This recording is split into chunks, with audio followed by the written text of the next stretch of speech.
Bude len tak na rýchlo videjko. Chcel som vám povedať, že som sa presťahoval.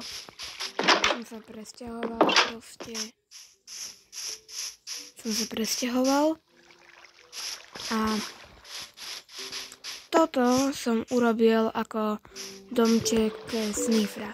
V jednom diele budeme hľadať, dobre? Len toto je na rýchlo domček. Či videjko, tak. Toto je na rýchlo videjko, tak. Tu je asi tak.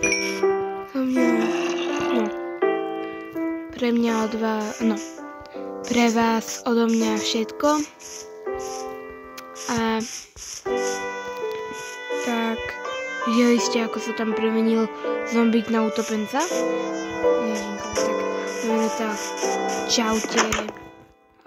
Dávajte aspoň 10 lajkov a 1 odber a uvidíme sa pri ďalšom videu. Tak, čaute.